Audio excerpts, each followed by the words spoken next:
तो आज अभी पहले मैं रीकैप दे रहा हूं जो पीछे आप कर चुके हैं। कोहेरेंट सोर्सेज जो थे वो सोर्सेज जो या तो इकट्ठे एक ही टाइम पे बेटा इन फेज लाइट एमिट करते हैं, इकट्ठे दोनों का क्रेस्ट आना चाहिए, इकट्ठे ही दोनों का ट्रफ आना चाहिए, तो वो सोर्सेज कोहेरेंट है। या फिर जब एक का क्रेस्ट निकला उस टाइम दूसरे का बेटा ट्रफ आ जाना चाहिए। अगर ऐसा हुआ तो सोर्सेज जो हैं वो फेज डिफरेंस तो है उनमें, they have a phase difference, लेकिन वो फेज डिफरेंस ना टाइम के साथ कांस्टेंट रहना चाहिए। तो हमेशा जब S1 का क्रेस्ट आए उस टाइम S2 का ट्रफ आना चाहिए। अगर ऐसा हो गया तो भी कोहेरेंट है। और इंपॉर्टेंट पॉइंट था एक और कि दो इंडिपेंडेंट सोर्सेज कभी भी कोहेरेंट नहीं होंगे, और ये क्वेश्चन बोर्ड एग्जाम में भी आता रहता है बेटा। एक रूम में दो बल्ब्स ऑन कर दिए या दो सोडियम लैंप्स ऑन कर दिए तो उस रूम में इंटरफेरेंस हमें क्यों नहीं बनता दिखता? उसका रीजन यही है, इंडिपेंडेंट सोर्सेज जो है ना वो कभी भी कोहेरेंट नहीं। ये रीजन आपको लिखना है। चलिए आगे शुरू करता हूँ बेटा, होप सभी ने नोट डाउन भी कर लिया होगा। अब हमने वो जो डिस्कस किया था यंग्स डबल स्लिट एक्सपेरिमेंट, उसको एक बार दोबारा मैं एक्सप्लेन कर रहा हूँ ब्रीफली। हाँ जी, पहला पॉइंट था बेटा उस एक्सपेरिमेंट में ना कहीं कहीं पे रेज जो है वो बेटा कंस्ट्रक्टिवली इंटरफियर कर रही थी। कंस्ट्रक्टिव इंटरफियरेंस मतलब एक वेव का क्रेस्ट और दूसरी वेव का क्रेस्ट सेम टाइम पे उस पॉइंट पे पहुंचते हैं, तो क्रेस्ट क्रेस्ट ऐड होके बेटा बड़े साइज का क्रेस्ट बन जाएगा। ऐसी दोनों वेव्स के ट्रफ ट्रफ भी मैच कर रहे हैं, तो एक बड़े साइज का ट्रफ बन जाएगा, जैसा कि हमें इधर रेड वाली लाइन जो है वो रिप्रेजेंट कर रही है। इस तरह के इंटरफेरेंस को हमने बोला था कंस्ट्रक्टिव इंटरफेरेंस। नाम था बेटा कंस्ट्रक्टिव इंटरफेरेंस। और इसके लिए दो वेव्स में या तो होना चाहिए जीरो पाथ डिफरेंस, या दोनों में लैम्डा का डिस्टेंस का फर्क हो, या टू लैम्डा का। इसको हमने इक्वल टू पाथ डिफरेंस को ना एन लैम्डा लिख दिया था। ये वो वाला केस था जिसमें एक वेव का क्रेस्ट दूसरी वेव के ट्रफ पे आके पड़ता है और दोनों वेव्स आपस में कैंसल आउट हो जाती हैं, और जो रिजल्टेंट है वो हो जाता है जीरो, जो मैं ये अभी लाइन ड्रॉ कर रहा हूं। यानी वहां पे वेव नहीं पहुंचती है बेटा। उसको बोला था हमने डिस्ट्रक्टिव इंटरफेरेंस।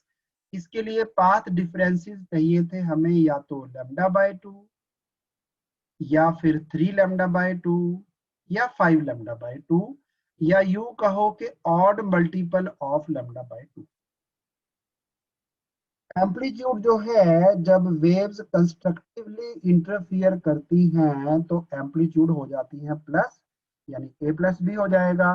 लेकिन आपको मैंने बताया लास्ट टाइम जो इंटेंसिटी है लाइट की वो एम्पलीट्यूड के स्क्वायर के प्रोपोर्शनल होती है। तो एनर्जी बोल दो या इंटेंसिटी बोल दो, वो ए प्लस बी के स्क्वायर के प्रोपोर्शनल। और अगर ये वाला केस हो, इस केस में बेटा फिर एम्पलीट्यूड जो है वो ऊपर को मान लो थी ए, नीचे की तरफ को मान लो थी बी, तो इसमें आंसर आएगा बेटा ए माइनस बी। और जो इंटेंसिटी है वो प्रोपोर्शनल टू होगी ए माइनस बी होल स्क्वायर। बोला था साथ में के लगेगा एक कांस्टेंट, दोनों तरफ लगा। चलिए आपने नोट डाउन नहीं करना है, ये सारा करवा चुका हूं, लेकिन कॉन्सेप्ट सारे रिफ्रेश करने थे एक बार।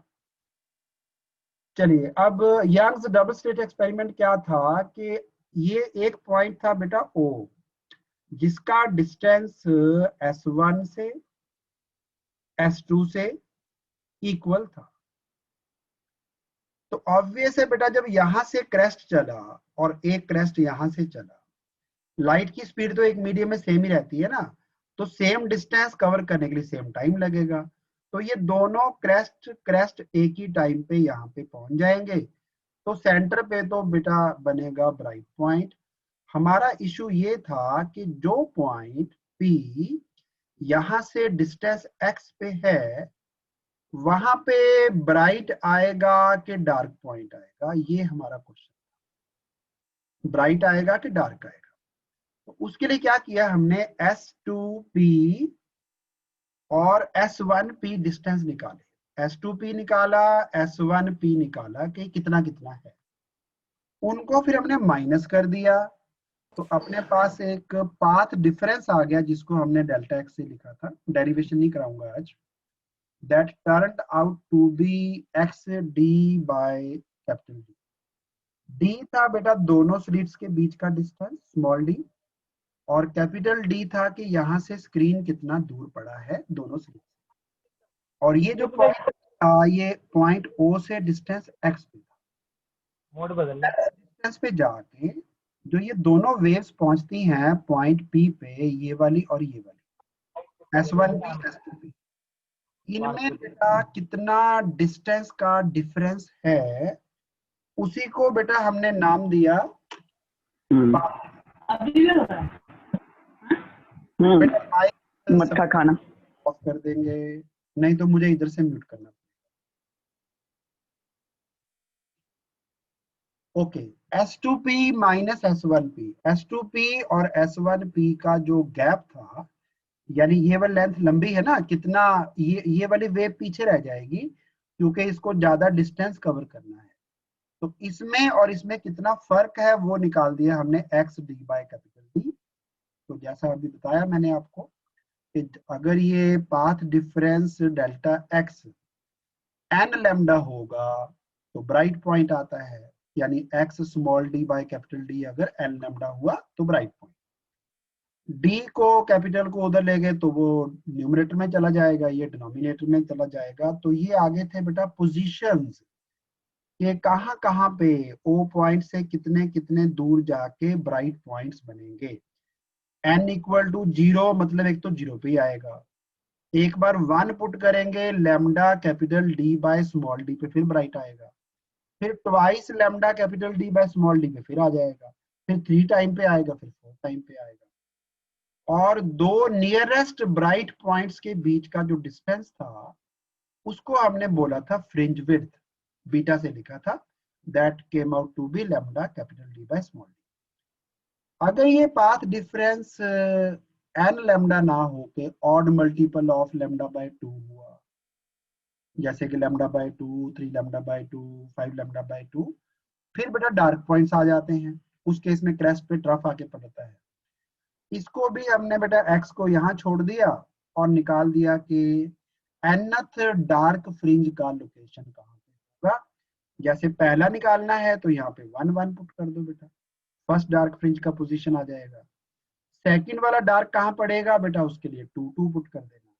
हाँ ये बेटा ऊपर की ओर भी आएंगे, सिमिलर वे में नीचे की तरफ भी आएंगे, ब्राइट दोनों तरफ आते हैं, पॉइंट ओ के दोनों तरफ सिमेट्रिकली ये जो फ्रिंजेस हैं वो बेटा स्प्रेड होते हैं। चलिए, जो फ्रिंज विड्थ थी डार्क से डार्क का डिस्टेंस वो भी lambda D by small D था, ये लास्ट टाइम हमने कैलकुलेट किया। अगर पूछा जाए फिफ्थ ब्राइट फ्रिंज कहाँ पड़ेगा, बेटा पहला तो 0 पे ही था, 0 पे उसको 0th नाम देंगे, इसके बाद n इक्वल टू 1 पुट करेंगे तो पहला ब्राइट, फिर दूसरा, फिर तीसरा, फिर फोर्थ, फिर फिफ्थ, तो फिफ्थ ब्राइट की पोजीशन निकालनी है, यहाँ पे 5 पुट कर देना, तो 5 lambda capital D by d. अगर मुझे निकालना है फिफ्थ डार्क फ्रिंज तो बेटा इसमें 5 डाल देना, फिफ्थ डार्क, यहाँ पे 5 इंटू 2 10, 10 माइनस 1 यानी 9, तो 9 lambda capital D bye 2d, नीचे 2d आना बेटा ध्यान रखना है, इसमें डार्क वाले में नीचे 2d आएगा। ओके, अब कभी कभी पूछते हैं कि फिफ्थ ब्राइट फ्रिंज की या फिफ्थ डार्क फ्रिंज की ना एंगुलर पोजीशन बताओ क्या है, एंगुलर पोजीशन, यानी ये सोचो कि अपने पास एक तो बेटा लाइन है, ये जो सेंटर वाली लाइन है बेटा, इस लाइन के कंपैरिजन में जो फिफ्थ डार्क फ्रिंज है, फिफ्थ डार्क फ्रिंज ऐसी, वो कितने एंगल पे प्रेजेंट है, कितने एंगल पे, उसको बोलेंगे हम एंगुलर पोजीशन। तो एंगुलर पोजीशन बेटा मैं अभी लिख रहा हूं, इसका आंसर तो आना है ये देखो बेटा, ये ना मैंने एक डायग्राम ड्रॉ कर दिया, उधर वाला हटा देते हैं। ये मैंने एक डायग्राम ड्रॉ किया। इस डायग्राम में बेटा जो ये हाइट है ना इसकी, ये फिफ्थ डार्क फ्रिंज की पोजीशन है। फिफ्थ डार्क फ्रिंज की पोजीशन को हम लिख लेते हैं 9 lambda capital D bye twice small d. और ये था स्क्रीन का डिस्टेंस बेटा। अब याद करो, एंगल थीटा इन रेडियन निकालना होता था जब, तो आप डिवाइड करते थे लेंथ ऑफ आर्क को रेडियस ऑफ आर्क से। बेटा याद आ गया? Angle in radian equal to l by r. तो बेटा एल अपना है lambda capital D into 9/2d। और रेडियस कितना है यहाँ पे चेक करो, डी कैपिटल है ना। तो यहाँ पे अगर मैं डी कैपिटल लगा देता हूँ तो डी कैपिटल तो कैंसिल हो जाएगा। तो अपनी एंगुलर पोजीशन जो है फिफ्थ डार्क फ्रिंज की, वो आएगी 9 लैम्डा बाय 2d ओनली। यानी कैपिटल डी जो लगा हुआ था ना इधर बेटा, इधर जो कैपिटल डी था उसको हटा दो, बस कैपिटल डी हटाओगे एंगुलर पोजीशन आ जाएगा। ये कॉन्सेप्ट क्लियर हो गया सभी को बेटा? अगर किसी को डाउट है चैट बॉक्स में लिखेंगे। दोबारा दोबारा बता देता हूँ दोबारा। एंगल थीटा इन रेडियन निकालना हो, एंगल थीटा इन रेडियन निकालना हो, उसके लिए length of arc divide by radius of arc, l by r होता है, राइट।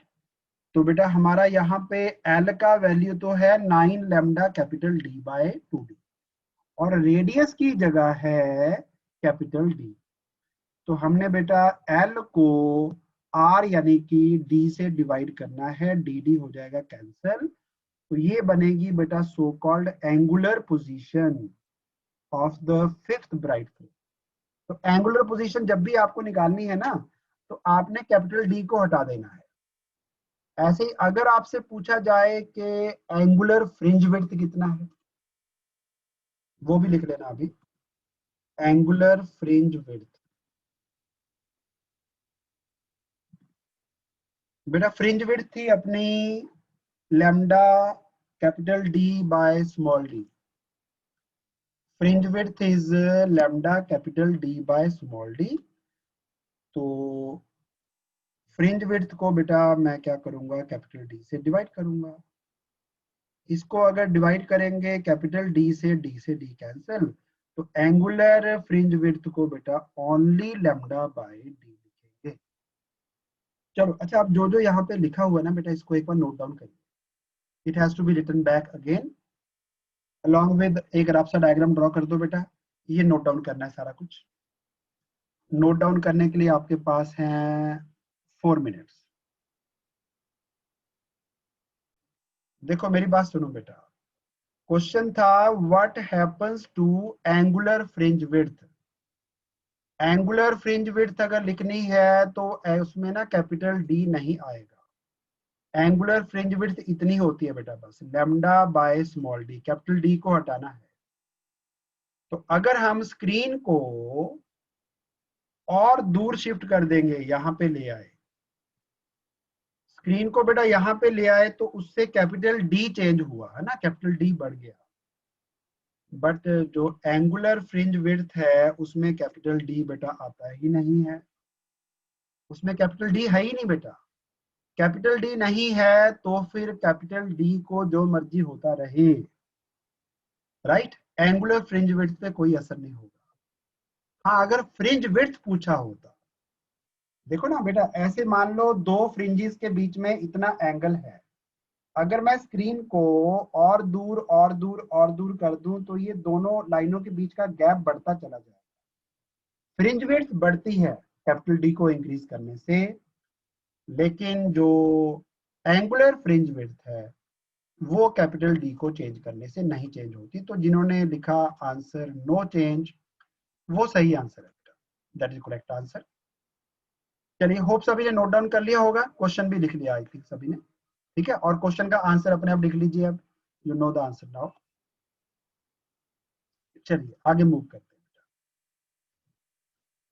ये अगर हमें इंटेंसिटी प्लॉट करनी हो वाई एक्सिस के अलोंग, पर क्या है ना, ग्राफ जो ये स्क्रीन है ना, इसका जो पोजीशन है वो बेसिकली वाई एक्सिस के अलोंग रखा हुआ है। वैसे जब हम ग्राफ बनाते हैं ना कोई भी, तो ग्राफ बनाते टाइम हम जो इंडिपेंडेंट वेरिएबल है जिसके साथ वो चीज चेंज होनी है, उसको हम एक्स एक्सिस पे लेते हैं और वाई एक्सिस पे जो भी चेंज आया उसको डिपिक्ट करते हैं। तो अगर मैं बात करूं कि ये वाला पॉइंट है अपना ओरिजिन ओ, ओरिजिन यानी ओ पे इंटेंसिटी थी सबसे ज्यादा, जिसको हमने नाम दिया सेंट्रल ब्राइट फ्रिंज, और उससे कुछ डिस्टेंस पे जाके दोनों तरफ, यानी यहाँ पे ऊपर की तरफ और नीचे की तरफ बेटा डार्क पॉइंट आ गया। इसके बाद फिर आया पहला ब्राइट, दोबारा फिर इंटेंसिटी बढ़ेगी, लेकिन इधर भी बनेगा सेम चीज ऐसे। इसके बाद फिर ये हो गया आपका फर्स्ट ब्राइट, ये सेंट्रल था, ये पहला ब्राइट। इसके बाद आएगा बेटा सेकंड ब्राइट पॉइंट, फिर आएगा थर्ड ब्राइट पॉइंट, फिर आएगा फोर्थ। लेकिन जैसे जैसे राइट को चलेगा सेम वे ये लेफ्ट को भी चलेगा। बट हुआ क्या बेटा, स्क्रीन जो है ना वो ऐसे ना होके, इसको घुमा लो थोड़ा सा डायग्राम को, इसी डायग्राम को ऐसे घुमा देंगे तो आपके पास देखो बेटा यही फिगर नजर आएगा जो बना हुआ है यहाँ पे स्क्रीन पे। आपने नहीं बनाना, आपको समझाने के लिए बता रहा हूँ बेटा। सिर्फ एक और काम करते हैं, जस्ट 1 मिनट। अगर यहाँ पे स्क्रीन पे ना हम एक्चुअल ब्राइट डार्क देखें तो वो कुछ ऐसे दिखने थे बेटा। ये जो ब्राइट पॉइंट है वहां पे इंटेंसिटी मैक्सिमम, थोड़ा बड़ा कर देता हूँ, ब्राइट पॉइंट पे इंटेंसिटी मैक्सिमम, डार्क पे इंटेंसिटी जीरो। इंटेंसिटी इस बार इधर को प्लॉट की गई है। लेफ्ट को इंटेंसिटी ओ से कितना दूर गए, कहाँ कहाँ पे डार्क आएगा, कहाँ कहाँ पे ब्राइट आएगा, उसका ये ग्राफ है। आपने नहीं बनाना, आप नहीं बनाएंगे, इसको समझाने के लिए है, आपने ड्रॉ नहीं करना। तो ये जो फिगर है ना बेटा, ये बनती तो है वाई एक्सिस के अलोंग, लेकिन हम इसको एक्स एक्सिस के अलोंग भी ड्रॉ कर सकते हैं, घुमा के इसको 90 डिग्री से। आगे फिगर आएगी।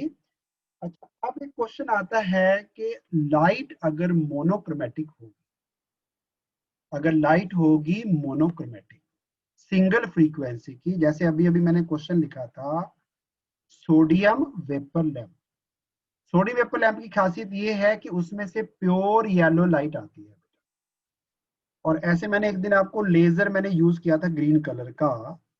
तो ग्रीन लाइट अगर यूज करेंगे तो आपको फ्रिंजेस ऐसे मिलेंगे, perfect bright and perfect dark.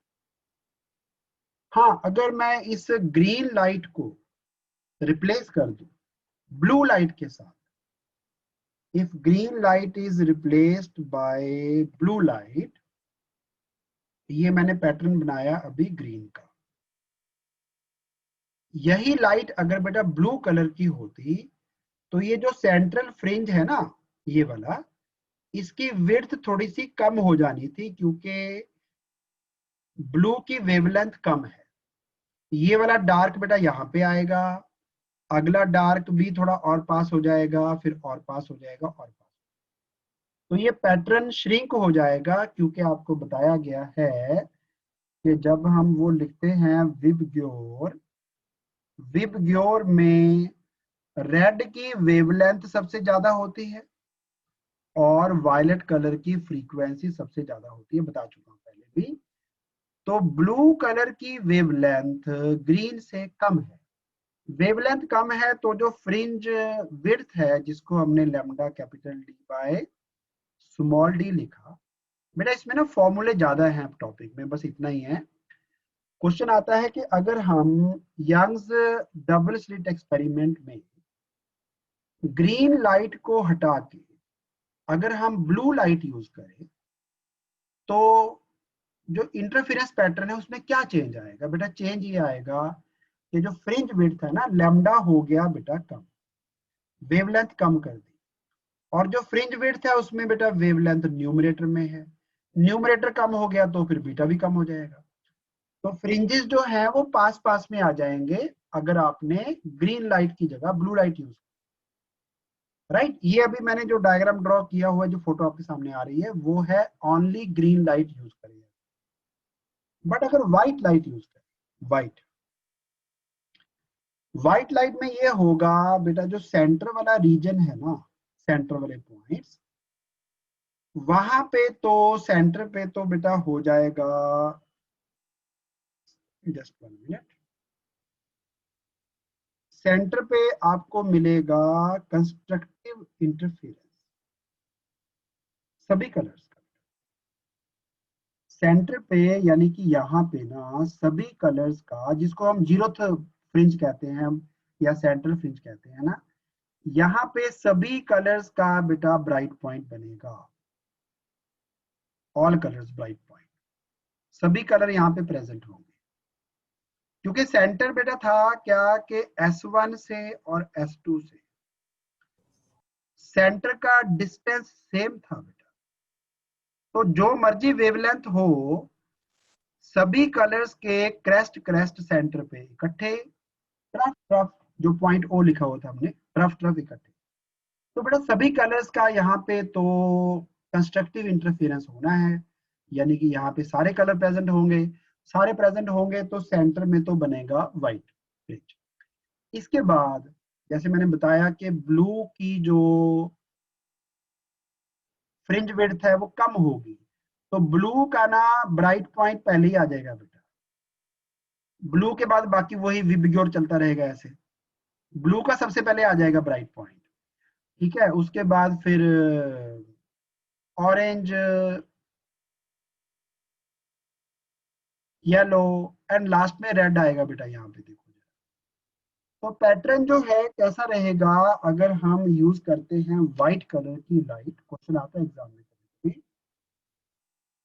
what will be the nature of interference pattern if white light is used in Young's double slit experiment। ये आपकी जो मैंने बुकलेट दी है ना, उसमें कंसेप्चुअल का बेटा ये पहले ही क्वेश्चन है, कंसेप्चुअल क्वेश्चन में फर्स्ट क्वेश्चन।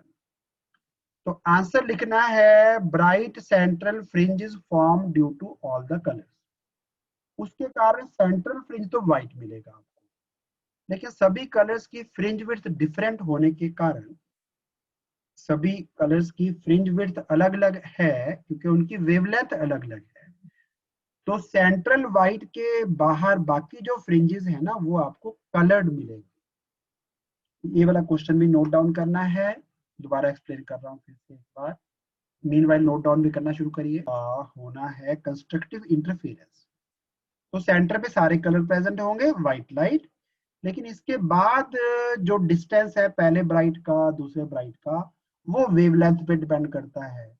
तो ब्लू कलर की वेवलेंथ सबसे कम है, उसका बेटा ब्राइट सबसे पहले आ जाएगा, बाकियों का बाद में आएगा। तो बाकी के आपको जो फ्रिंजेस हैं वो कलर्ड फ्रिंजेस जैसे दिखेंगे। चलिए नोट डाउन कर लिया बेटा, सभी ने नोट डाउन कर लिया तो जरा चैट बॉक्स में डन लिख देंगे।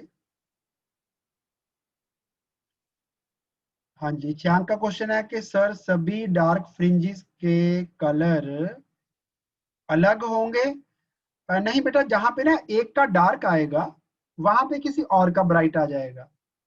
जैसे मैं इस पॉइंट की बात करूं, यहाँ पे ब्लू इसलिए नजर आ रहा है कि ब्लू का तो बन गया ब्राइट और बाकी कलर्स का यहाँ पे डार्क या कम ब्राइट बन रहा होगा, तो ब्लू कलर यहाँ पे डोमिनेट कर रहा है। आगे जहां ब्लू का डार्क आना था वहां मान लो येलो का ब्राइट आ गया तो येलो कलर दिखेगा, इस तरह से है।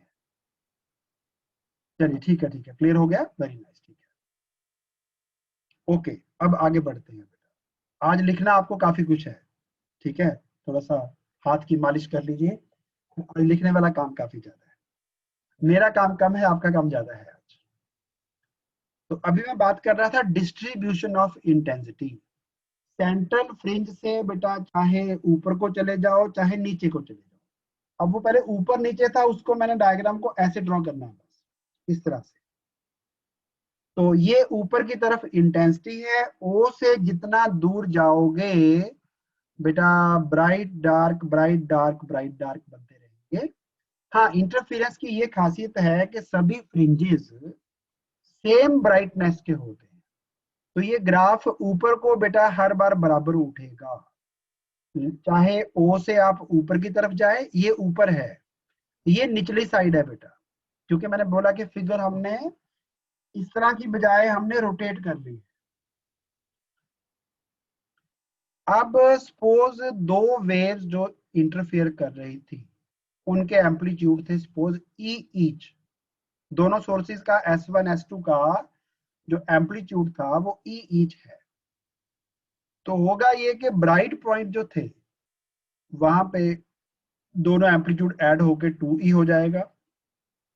इंटेंसिटी आपको बताया वो एम्पलीट्यूड के स्क्वायर पे डिपेंड करती है, तो मैक्सिमम इंटेंसिटी जो है वो 4E स्क्वायर के प्रोपोर्शनल होगी। मिनिमम मिनिमम जीरो क्यों आया? क्योंकि E में से E माइनस करेंगे तो बेटा E माइनस ई जीरो यानी एम्पलीट्यूड जीरो हो गया, तो वहां पे ब्राइटनेस जो है वो प्योरली जीरो होगी। तो मिनिमम वाला पॉइंट जो है वो जीरो तब आएगा अगर ये दोनों एम्पलीट्यूड बराबर के होंगे, यानी E माइनस ई जीरो होगा। अगर आप कहते हैं कि एक सोर्स ब्राइट है दूसरा थोड़ा डिम है, एक जैसे नहीं है, फिर आपको डार्क पॉइंट परफेक्ट डार्क नहीं मिलेगा। मान लो बेटा ऐसा है कि आपके पास जो एम्पलीट्यूड्स है, एक की एम्पलीट्यूड लेट अस से 5 है, दूसरे सोर्स की एम्पलीट्यूड 3 है, तो ब्राइट पॉइंट से आपको इंटेंसिटी 5 प्लस 3 का स्क्वायर इंटू सम कांस्टेंट यानी k इंटू 64 मिलेगी।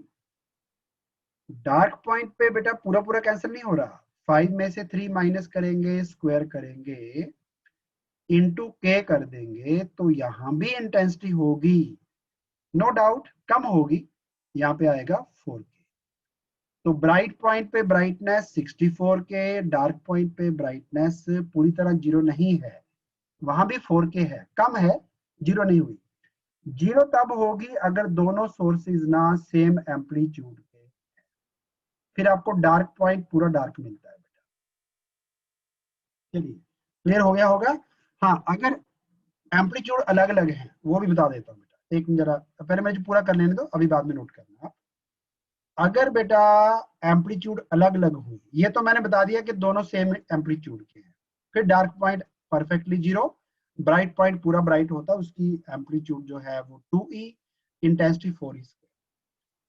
अगर एम्पलीट्यूड जो है वो A एंड B थे, राइट, जैसे मैंने 5 एंड 3 लिखा, उस केस में जो ओरिजिनल अपने सोर्सेज थे ना S1 S2, एक सोर्स हमने S1 ड्रॉ किया था, एक हमने S2 ड्रॉ किया था, अगर वो सेम ब्राइटनेस के नहीं है, अगर वो एमिट करते हैं lights off different amplitude A and B, तो इनकी S1 S2 की अपनी इंटेंसिटीज होंगी I1 I2 equal to KA square. S1 का एम्पलीट्यूड A है, S2 का एम्पलीट्यूड B है, B स्क्वायर। हाँ, इसको आप ना यहाँ पे W1/W2 लिखा हुआ देख रहे हैं, एक के कैंसिल हो गया बेटा, के भी लगा हुआ था, के कैंसिल। ये जो W1 W2 है ना, ये विड्थ है स्लिट के बेटा। मेरी बात सुनो जरा, मेरी तरफ देखो, वीडियो मेरा आ रहा है आपके पास। अगर हम स्लिट स्लिट बेटा स्लिट जानते हैं ना, कट, दो जो ये सरफेस है जो इनके बीच का गैप है, इसको स्लिट कहते हैं, ठीक है, दैट इज कॉल्ड स्लिट। अगर ये विड्थ मैं ज्यादा कर दूंगा तो ज्यादा लाइट अंदर एंटर करेगी, अगर मैं विड्थ कम कर दूंगा कम लाइट अंदर एंटर करेगी। तो more is the width more is the intensity of light. अब बेटा स्क्रीन पे आइए, intensity is proportional to width of the slit, ज्यादा ओपन कर देंगे ज्यादा लाइट अंदर एंटर करेगी। तो इंटेंसिटीज I1 I2 दोनों सोर्सेज की वो विड्थ की भी रेशो में होती हैं या फिर एम्पलीट्यूड के स्क्वायर के रेशो में होती है। यहाँ पे के आना था, एक के मैंने काट दिया, ऊपर नीचे सेम आएगा। अब बात आई कि इस केस में जो मैक्सिमम और मिनिमम बनेंगे उनका एम्पलीट्यूड कैसा होगा। बेटा मैक्सिमम पे दोनों एम्पलीट्यूड प्लस हो जाते हैं, a प्लस बी का होल स्क्वायर करेंगे, जैसे अभी मैंने 5 प्लस 3 का होल स्क्वायर कर दिया था। और जहां पे मिनिमम बनेगा वहां पे मैंने 5 माइनस 3 का होल स्क्वायर किया था, तो a माइनस बी का होल स्क्वायर आ जाएगा। और अगर के कंपैरिजन करना हो जैसे आपने ये किया I1/I2, कंपैरिजन करना है कि मैक्सिमम की इंटेंसिटी इज टू मिनिमम की इंटेंसिटी, रेशो क्या बनेगी। तो बेटा इसमें भी प्रोपोर्शनल वाला जो के है वो हट जाएगा, तो ए प्लस बी होल स्क्वायर ऊपर, ए माइनस बी होल स्क्वायर नीचे। ये बेटा क्वेश्चन ना आपके ऑब्जेक्टिव में सब्जेक्टिव में दोनों जगह आते रहते हैं। फॉर्मूले सिंपल हैं, कोई इंटीग्रेशन नहीं है, कोई डिफरेंशिएशन नहीं है, कोई वेक्टर नहीं है। बस दो तीन चीजें याद करनी है, एम्पलीट्यूड के स्क्वायर पे डिपेंड करती है इंटेंसिटी, राइट। और स्लिट को जितना ज्यादा खोल देंगे, जितना ज्यादा ओपन कर देंगे, उतनी इंटेंसिटी ज्यादा हो जाएगी। तो intensity is proportional to width of the slit. जहाँ पे बेटा कंस्ट्रक्टिव इंटरफेरेंस होता है, क्रेस्ट पे क्रेस्ट आके पड़ेगा, वहां पे एम्पलीट्यूड को प्लस कर दो, यानी ए प्लस बी लिखो। जहां पे क्रेस्ट पे ट्रफ आके पड़ता है, वहां पे एम्पलीट्यूड को माइनस कर दो। इंटेंसिटी जो है वो एम्पलीट्यूड के स्क्वायर पे डिपेंडेंट, रेशो निकालेंगे के कैंसर। हाँ, अब एक फॉर्मूला रह गया कि मान लो कोई पॉइंट ऐसा हो जहां पे ना तो ब्राइट पॉइंट बनना था ना डार्क बनना था। ब्राइट और डार्क के बीच की बात हो रही है। ये मान लो आपकी स्क्रीन है बेटा, ये आपका था central bright fringe, point O लिखा था हमने। और अपना अगला जो ब्राइट है वो लेटेस्ट से यहाँ पे आना था। मैं ऐसे पूरा डायग्राम ड्रॉ कर देता हूँ। ब्राइट पॉइंट यहाँ पे, एक ब्राइट आना था सेंटर पे ऐसे, ये सेंटर वाला पॉइंट है। क्वेश्चन है कि यहाँ पे तो बेटा इंटेंसिटी हो जाएगी वही ए प्लस बी होल स्क्वायर के प्रोपोर्शनल, राइट। और जो मिनिमम है वहां पे अगर जीरो नहीं हुई कोई बात नहीं है, तो ए माइनस बी होल स्क्वायर के प्रोपोर्शनल। अब क्वेश्चन आता है कि जो बीच के पॉइंट है, यहाँ पे एक पॉइंट है जहां पे ना ब्राइट बना ना डार्क बना, वहां पे क्या इंटेंसिटी होगी। उसके लिए बेटा जो आपका 10+1 में ना मेथड था वेक्टर एडिशन का, वो यूज करना है। मैं एक बार करके भी दिखाता हूँ, चाहे तो नोट डाउन कर लेना।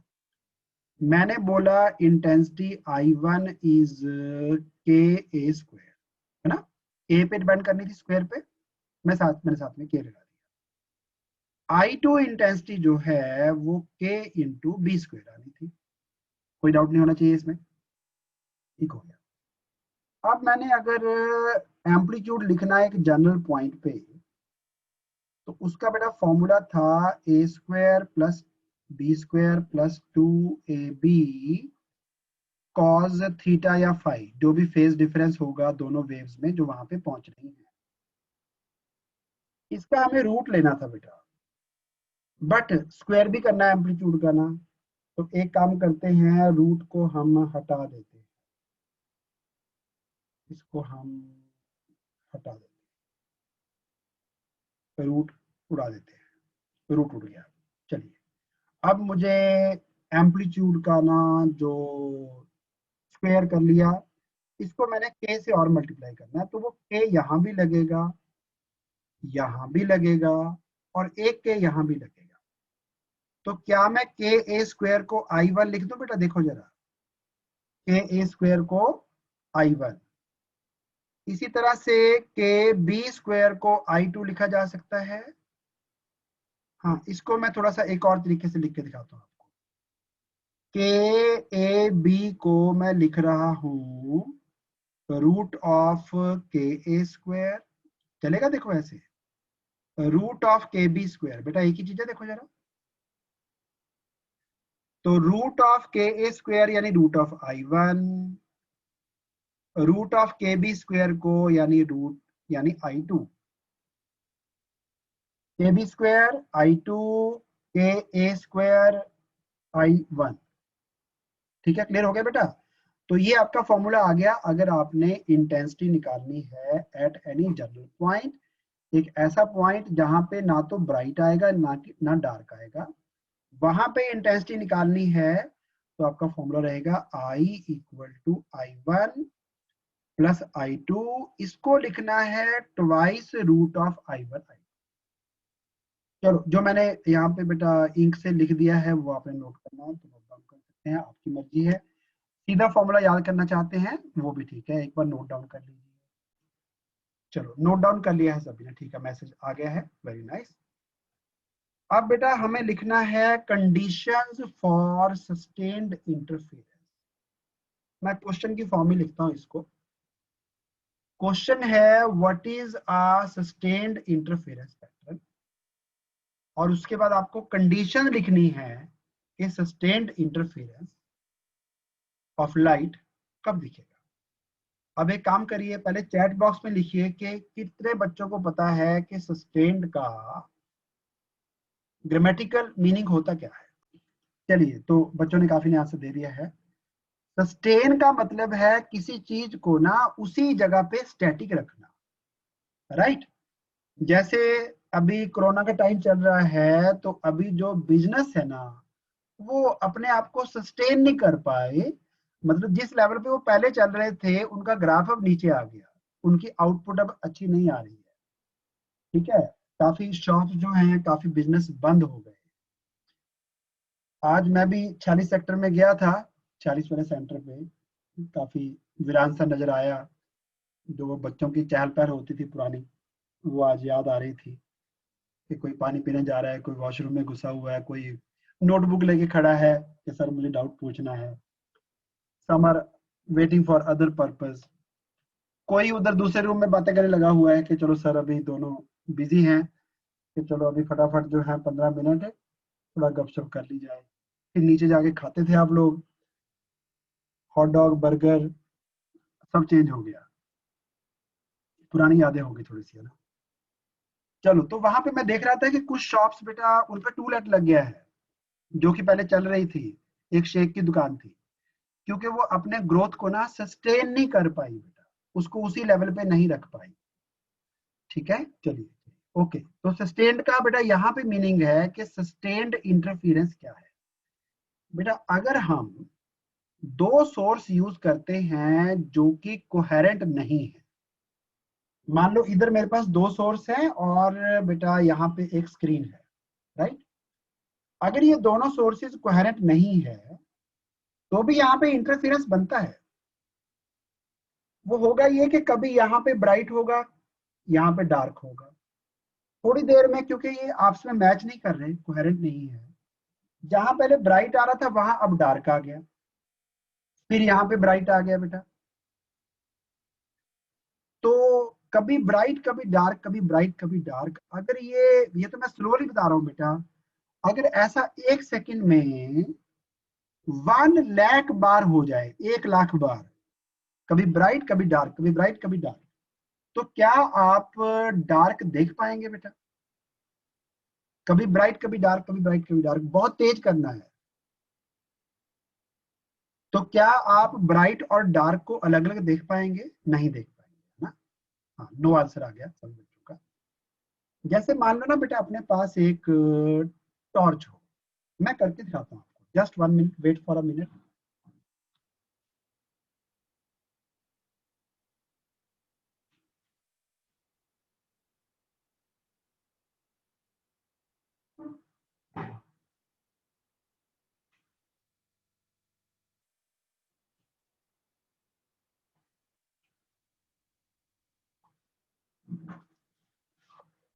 लेजर लाइट से ट्राई करते हैं।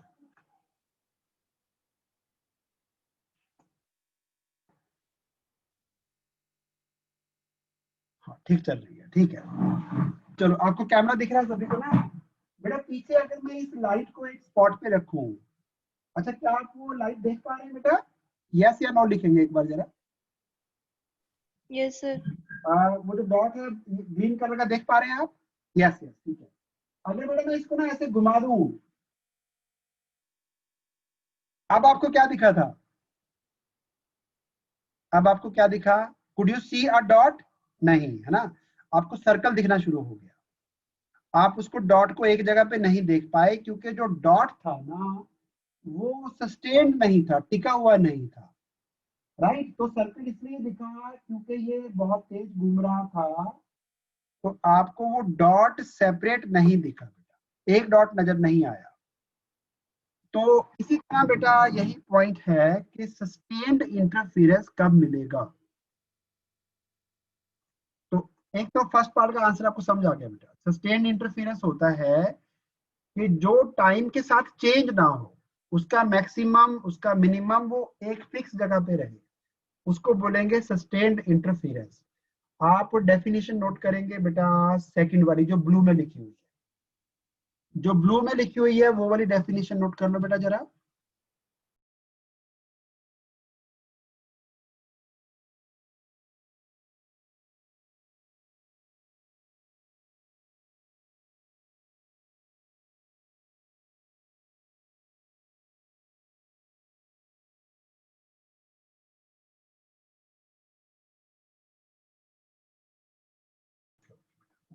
हाँ दोबारा बोल रहा हूँ बेटा एक बार। सस्टेन्ड इंटरफेरेंस पैटर्न जिसमें मैक्सिमम मिनिमम का लोकेशन एक ही जगह बना रहे, उसको बोल रहे हैं सस्टेन्ड इंटरफेरेंस पैटर्न। अब बात आती है इसकी कंडीशंस क्या है।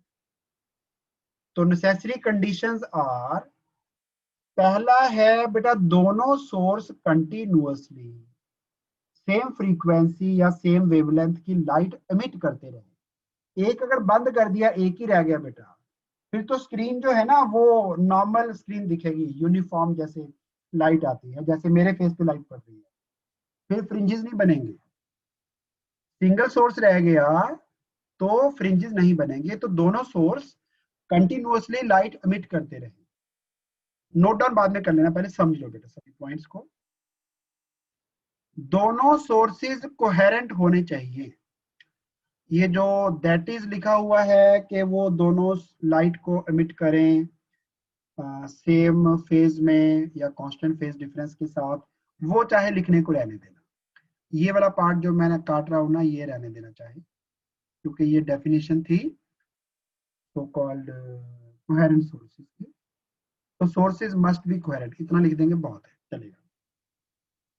थर्ड है, अगर आपने बेटर कंट्रास्ट देखना है ब्राइट और डार्क में, तो दोनों के ना एम्पलीट्यूड सेम होने चाहिए, जैसा मैंने अभी आपको बताया ना, दोनों के एम्पलीट्यूड सेम होंगे तो जो ब्राइट पॉइंट है उसकी बेटा इंटेंसिटी आपको मिलेगी 4a² इंटू के इक्वल 4k/a²। और जो डार्क पॉइंट है उसकी इंटेंसिटी बेटा 0 मिलेगी। डार्क जो है वो पूरी तरह डार्क होगा, ब्राइट अच्छा ब्राइट होगा। तो फिर उस केस में ना आपको ब्राइट और डार्क में डिस्टिंग्विश करना आसान होगा, राइट। जैसे कि ये मैंने डार्क लाइन ड्रॉ की है, ये मैंने बीच में ब्राइट ड्रॉ किया। मान लो मैं एक ऐसा कलर चूज कर लूं बेटा, इस तरह का कलर बेटा। अब मैंने एक डार्क ड्रॉ किया, एक मैंने ब्राइट ड्रॉ किया। एक डार्क है, दो दो डार्क मैंने ड्रॉ कर दिए, बीच में ब्राइट ड्रॉ कर दिया। बेटा किस केस में आपको देखना आसान है, लेफ्ट वाले में कि राइट वाले में? किस केस में आप इजीली देख पा रहे हैं? Yes, very nice very nice.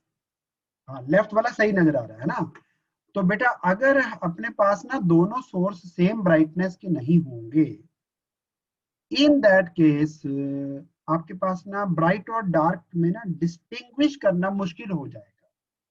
जो ब्राइट है वो ज्यादा ब्राइट होगा, डार्क थोड़ा सा कम ब्राइट होगा, है वो भी ब्राइट ही है, थोड़ा कम है। जैसे बेटा जो निग्रो होते हैं ना, निग्रो, उनको रात को निकलना मना होता है बेटा। बताएंगे क्यों मना होता है? रात को वो उनको तो बाहर दिख नहीं जाना चाहिए। तो वो दिखते ही नहीं अंधेरे में। हाँ अंधेरे में बेटा बैकग्राउंड ब्लैक होगी, अगर वो बंदा भी ब्लैक है तो ब्लैक में ब्लैक बेटा कंट्रास्ट नहीं बनेगा, ठीक है। तो अगर उनको निकलना है तो उनको साथ में ना हैप्पी डेंट देते हैं बेटा। फिर you know Happydent, Happydent yes sir. पता है हाँ, ताकि उनका जो कम से कम कुछ तो हिस्सा नजर आए ना अंधेरे में। हाँ यस यस यस। निग्रो क्या है?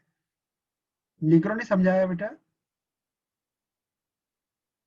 हाँ जी, कौन बच्चा बताएगा बेटा, चैट बॉक्स में लिख दीजिए फॉर एवरीवन। हाँ जी हाँ जी। चलिए बढ़िया आंसर आ रहे हैं। हाँ कॉलगेट, कॉलगेट ठीक है, चलो चलो कोई बात नहीं, कॉलगेट भी चलेगा। अच्छा यू गॉट द पॉइंट। अगर मेरा बैकग्राउंड भी डार्क है, बंदा भी डार्क है, उस केस में उस बंदे को ना देखना मुश्किल होगा। आपने देखा होगा जो पुलिस वाले हैं ना, मेरा ट्रैफिक पुलिस वाले, उनकी यूनिफॉर्म वाइट होती है बेचारों की। एक तो खड़े मिट्टी में होना हर रोज, ऊपर से बेटा यूनिफॉर्म भी वाइट दे दी, तो बेटा कॉलर कूलर सारे बेटा उनकी यूनिफॉर्म अच्छी नहीं रहती बेटा दिन में। बट व्हाइट यूनिफॉर्म क्यों देते हैं? माइक ऑन करके बोल सकते हैं। Sir white colour easily visible हो जाएगा, रात उनके को, ऊपर रात को, कंट्रास्ट अच्छा आएगा क्योंकि हाँ, उनकी रात स्किन ब्लैक एंड व्हाइट का कॉम्बिनेशन अच्छा होता है। को। Yes yes. सर यहाँ पे जो सर टू वो सोर्सेज हैं वो में कम इंडिपेंडेंट है? जी हाँ जी बेटा दोबारा बोलो। ये जो टू सोर्सेज की हम बात कर रहे हैं ये इंडिपेंडेंट है? नहीं इंडिपेंडेंट नहीं है बेटा, इंडिपेंडेंट नहीं है। ओके। हाँ इंडिपेंडेंट नहीं है, एक सोर्स से दो बनाने पड़ते हैं वो, लेकिन सिलेबस में नहीं है हमारे कि एक सोर्स से दो कैसे बनने हैं। उसमें एक प्रिज्म यूज करना पड़ता है, तो प्रिज्म के एज पे रखते हैं एक सोर्स, प्रिज्म कौन का दूसरा दिया, कौन दूसरा ना भाई ना ऐसे मत कर यार। मैंने दिया। चलो मुझे म्यूट करना पड़ेगा फिर। हाँ तो क्वेश्चन जो था बेटा आपका, एक सोर्स से दो सोर्स तैयार करने के लिए या तो प्रिज्म यूज करते हैं या फिर मिरर यूज कर लेते हैं बेटा। ये सोर्स है इधर, यहाँ पे एक मिरर है, तो इस सोर्स की फोटो बनेगी ना, मिरर इमेज बनेगा। जैसे अगर आप एक लेक के पास खड़े हैं, तो लेक के पास जो है वो, एक मिनट मैं पहले पेन पे ले आऊं इसको, कलर भी चेंज करना पड़ेगा। एक लेक के पास खड़े हैं, तो एक लेक के पास बेटा एक ट्री आपको ऊपर दिखता है, ये लेक का शोर है लेट्स से, तो एक ट्री आपको लेक के अंदर भी तो दिखता है, ऐसे दो बन जाएंगे है ना। तो इसी तरह बेटा ये रिफ्लेक्शन से दो हो गए। तो इसी तरह बेटा एक सोर्स ऑफ लाइट हो S1, उसके नीचे अगर हम एक मिरर रख दें तो इसका एक मिरर इमेज बन जाएगा S2। इससे भी एक ही सोर्स से दो सोर्स बन जाते हैं। तो ऐसे कई सारे मेथड है जिससे हम एक से दो सोर्स बना सकते हैं। तो बेटा थर्ड पॉइंट अपना था कि बढ़िया कंट्रास्ट जो है वो बिटवीन मैक्सिमम एंड मिनिमम तब बनेगा अगर दोनों सोर्सेज की इंटेंसिटी या एम्पलीट्यूड सेम होगा। ठीक है। नंबर 4, दोनों सोर्स बेटा नैरो होने चाहिए। नैरो, नैरो इसलिए कि अगर नैरो नहीं हुए, मान लो एक बेटा एक स्लिट की ओपनिंग आपने इतनी बड़ी खोल दी, तो उससे क्या होगा कि एक वेव फ्रंट का ना बहुत बड़ा हिस्सा अंदर एंटर कर जाएगा। तो एक वेव फ्रंट पे होते हैं बहुत सारे पॉइंट्स, तो सभी पॉइंट से निकलती हैं नई रेज ऑफ लाइट। तो बेटा ये वाला सोर्स, ये वाला सोर्स, कई सारे सोर्स बन जाएंगे बेटा, फिर इनका आपस में इंटरफेरेंस होना शुरू हो जाएगा जो कि हम नहीं चाहेंगे। तो स्लिट जो है ना वो इतनी वाइड ओपन नहीं करनी है। स्लिट का ओपनिंग मैं जितना ड्रॉ कर रहा हूं ना, इससे भी छोटा रखना है बेटा, 1 मिलीमीटर से भी कम गैप होता है। तो सोर्सेज को आपने नैरो रखना है, अदरवाइज क्या होगा, सोर्स के different points, different parts of the same source वही आपस में इंटरफियर करना शुरू कर देते हैं और कंट्रास्ट बेटा खराब हो जाता है।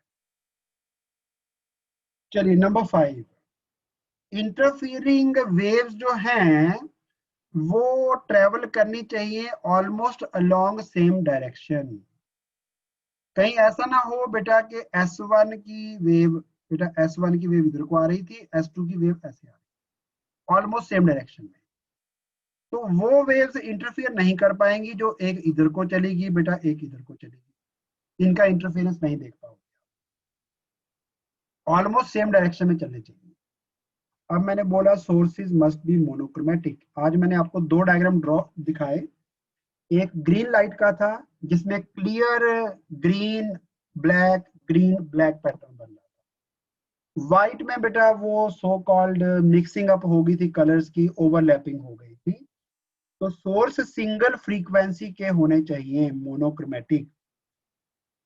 Monochromatic means, mono means single, chromatic means colour, single colour होना चाहिए।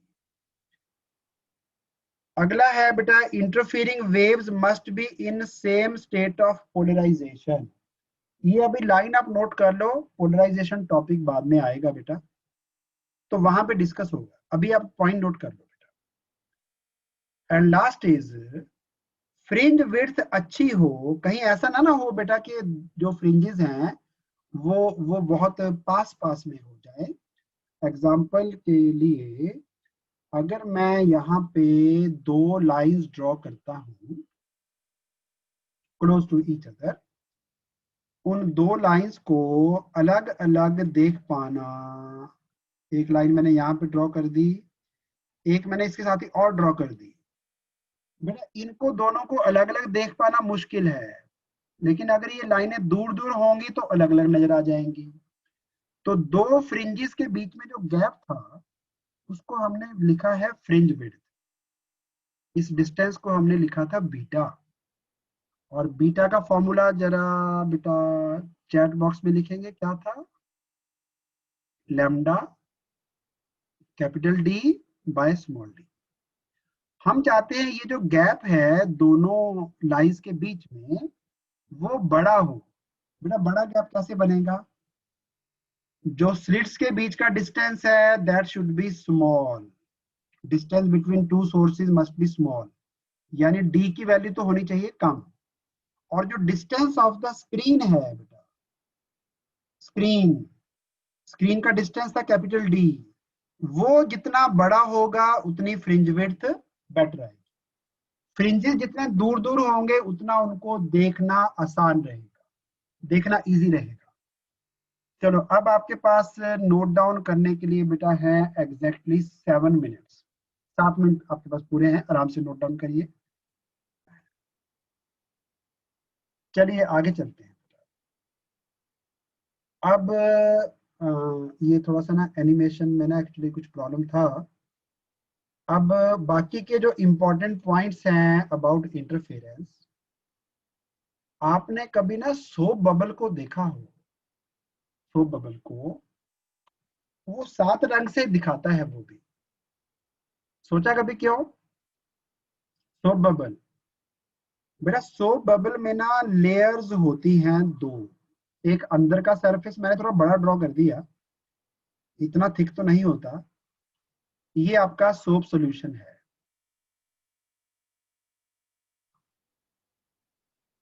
ये है सोप सॉल्यूशन,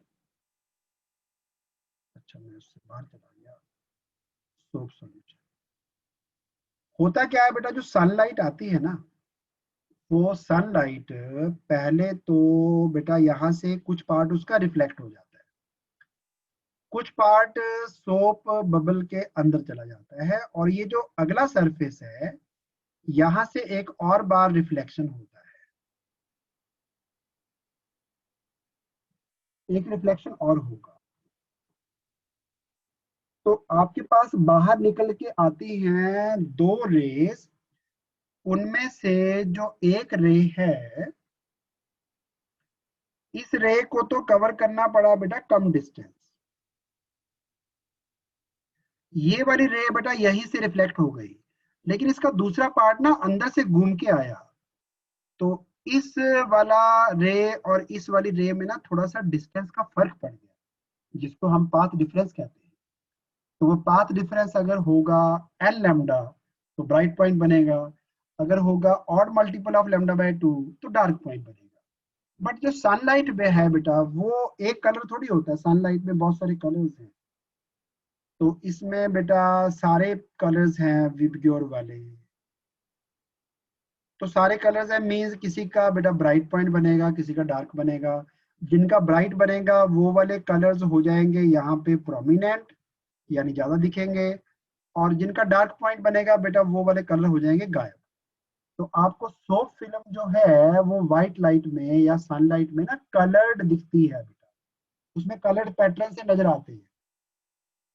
एग्री ना, देखा हुआ सभी ने ना, सोप को अगर धूप में देखेंगे, सोप सोप सॉल्यूशन के जो बबल बनेंगे, तो बबल में यहाँ पे जो लिक्विड है एक रिफ्लेक्शन सरफेस पे हो जाता है, एक फिर निचले सरफेस पे होकर रे फिर से वापस आती है। तो इन दोनों रेज में थोड़ा पाथ डिफरेंस बन जाता है। पाथ डिफरेंस बनेगा तो फिर ऑल्टरनेट बेटा ब्राइट डार्क अलग अलग कलर से अलग अलग जगह पे, उसके कारण हमें दिखता है इंटरफेरेंस। उसके कारण सो फिल्म जो है वो मल्टी कलर दिखती है। अगला पॉइंट है कि जो इंटरफेरेंस पैटर्न है उसमें ब्राइट फ्रिंज डार्क फ्रिंज जो है सेम विड्थ के होते हैं। फ्रिंज विड्थ का फॉर्मूला तो याद हो गया होगा, lambda capital D by small d. Angular fringe width लिखनी है तो beta equal to lambda by small d. nth bright fringe का position n lambda, nth dark का position 2n minus 1 lambda by 2।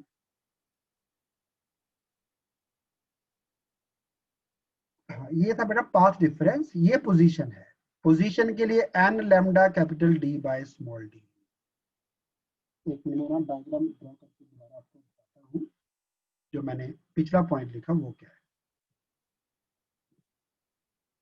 देखो ये अपना सोर्स है बेटा S1, ये अपना सोर्स है S2, और इधर थी बेटा अपनी स्क्रीन, ये स्क्रीन है। सेंटर पे आया था so called first bright central fringe. यहाँ पे आपका पहला ब्राइट, मैं इसको 1B लिख देता हूँ, यहाँ पे आपका आ गया दूसरा ब्राइट। पॉइंट क्या लिखा हुआ है कि सेकंड ब्राइट वाले पॉइंट पे, सेकंड ब्राइट पे ये वाली रे और इस वाली रे में जो पाथ डिफरेंस है ना डेल्टा एक्स, वो 2 लैम्डा होगा। nth ब्राइट पे पाथ डिफरेंस n लैम्डा होगा। ऐसे यहाँ पे लिखा है nth डार्क पॉइंट पे, ये ब्राइट थी बेटा, वहां पे पाथ डिफरेंस आपको 2n minus 1 into lambda by 2 मिलेगा। आपने डायग्राम ड्रॉ नहीं करना, आपको समझाने के लिए मैंने बना दिया। जहां पे दूसरा ब्राइट फ्रिंज आएगा वहां पे S2 से P का डिस्टेंस, S1 से P का डिस्टेंस, जिसको हमने डेल्टा एक्स लिखा था पाथ डिफरेंस, वो 2 लैम्डा होगा। यहाँ पे n लैम्डा लिखा हुआ है, और nth ब्राइट फ्रिंज पे जाके वो डिफरेंस n लैम्डा हो जाएगा। चलिए, और nth डार्क फ्रिंज पे आपको वो पाथ डिफरेंस जो है दोनों रेज में मिलेगा odd multiple of lambda by. Okay, अब position of nth bright fringe वो बेटा पहले लिखते हैं हम, वो पहले आ चुका है कॉन्सेप्ट। क्या बात है,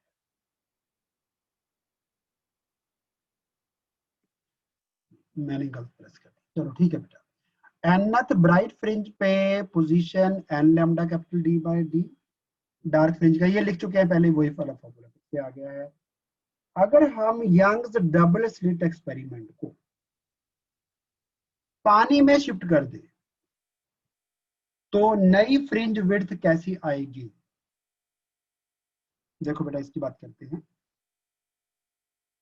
आपको याद होगा रिफ्रैक्टिव इंडेक्स का formula, refractive index mu of water with respect to air, वो होता है velocity of light in vacuum upon velocity of light in water.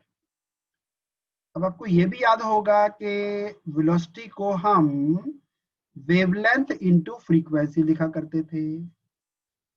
जब नए मीडियम में लाइट जाती है, प्लीज याद रखना बेटा, नए मीडियम में जब लाइट जाएगी तो फ्रीक्वेंसी नहीं सेम चेंज होगी बेटा, फ्रीक्वेंसी ने सेम रहना है।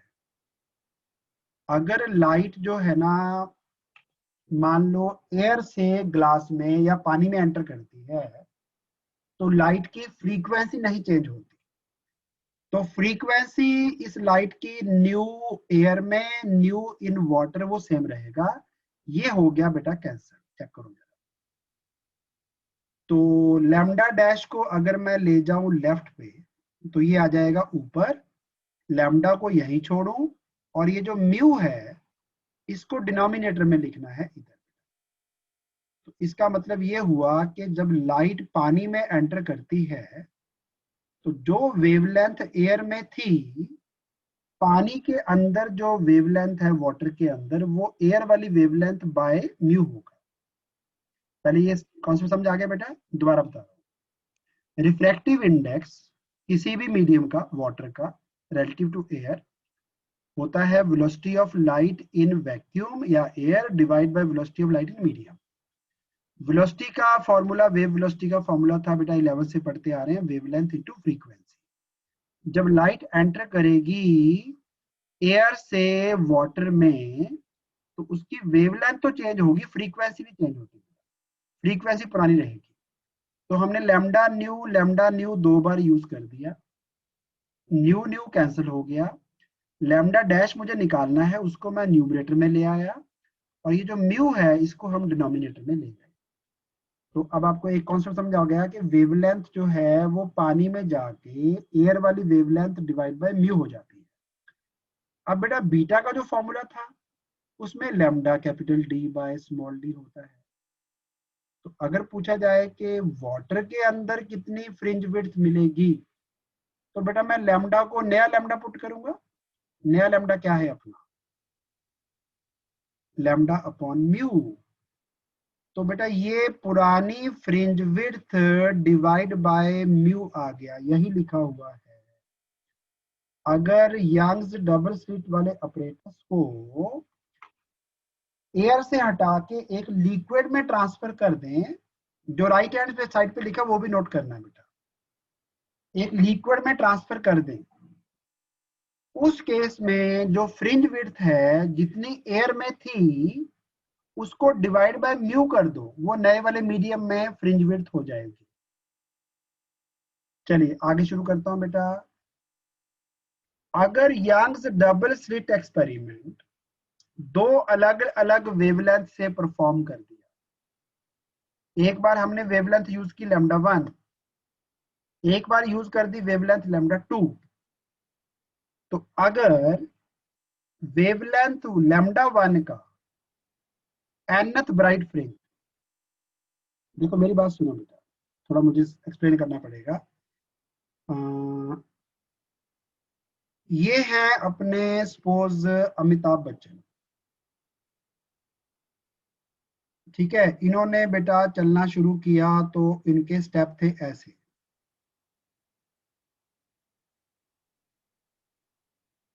और इनकी जो बेटा वाइफ है ना वो इनके हाफ तक ही आती है बेटा, ऐसे लगता है जैसे साथ में एक बच्चा चलाया होता है, उसके स्टेप छोटे हैं। चलो मैं कलर चेंज कर देता हूँ, उनके स्टेप्स का कलर हम रख लेते हैं रेड। चलिए तो रेड कलर के स्टेप जो है ना वो वाइफ के हैं बेटा, वो कुछ ऐसे हैं, छोटे स्टेप्स हैं,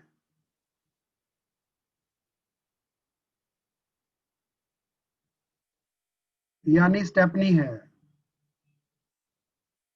यानी अमिताभ बच्चन जो है ना बेटा वो तो चलता है यूं यूं करके, आपको नजर आ रहा है बेटा, और उनकी वाइफ जो है जब सेम स्पीड से चलनी होती है तो उसको यूं यूं चलना पड़ता है बेटा, क्योंकि ज्यादा स्टेप लेने पड़ेंगे सेम टाइम में सेम स्पीड बेटा बनाने के लिए। तो मान लो बेटा अमिताभ बच्चन का एक स्टेप जो है ना वो इंचेस में लेट अस से 27 इंच का है एक स्टेप, और उसने लिए बेटा 10 स्टेप्स और वो यहां पहुंच गया, और उनकी वाइफ का जो एक स्टेप है वो है लेट अस से 9 इंच का, तो उसको कितने स्टेप लेने पड़ेंगे उसी जगह पहुंचने के लिए? हाँ चैट बॉक्स में लिख दीजिए, चैट बॉक्स में। हाँ जी बिल्कुल सही है, बिल्कुल सही है, 30 स्टेप लेने पड़ेंगे, है ना, वो वही चीज है बेटा। अगर अगर इधर देखो बेटा क्या लिखा हुआ है, अगर n1 फ्रिंजेस वेवलेंथ लैम्डा 1 के, उनका साइज उतना, उनका स्प्रेड उतना ही है जितना दूसरी वेवलेंथ n2 का फ्रिंज विड्थ था लैम्डा 2 वेवलेंथ का, वो भी सेम साइज में स्प्रेड है, यानी लैम्डा 1 वेवलेंथ के 10 फ्रिंज, लैम्डा 2 वेवलेंथ बड़ी थी उसके सिर्फ 8 फ्रिंज एक ही बराबर हैं। तो उस केस में बेटा जैसे यहाँ पे लिखा ना मैंने, नंबर ऑफ स्टेप्स इनटू एक step, number of steps into एक स्टेप, ऐसे ही बेटा यहाँ भी n1 λ1 equal to n2 λ2, equate करना है इनको। तो अभी आप अमिताभ बच्चन तो नहीं ड्रॉ करेंगे, ये करना है कर लो, कोई बात नहीं, आपकी इच्छा है। अगर Young's double slit experiment white light से परफॉर्म करेंगे तो सेंटर में व्हाइट आएगा, बाकी के फ्रिंजेस कलर्ड होंगे। ये पॉइंट आपको बता चुका हूं, इसको दोबारा लिखने की जरूरत नहीं है। और एक मेरा लास्ट वाला पॉइंट जरूर लिख लेना फिर से, पाथ डिफरेंस ऑफ लैम्डा लिखवाया था लास्ट टाइम भी। लैम्डा का पाथ डिफरेंस और 2 पाई का फेज डिफरेंस एक ही बात होती है, ठीक है। ये लास्ट पॉइंट भी नोट करना है। और that is all for today. अब आपने ना बेटा पॉइंट्स एक बार नोट करने सारे, और मुझे चैट बॉक्स में डन लिखना है कि हो गया है। कोई डाउट है तो बेटा पूछ लीजिए साथ साथ में चैट बॉक्स।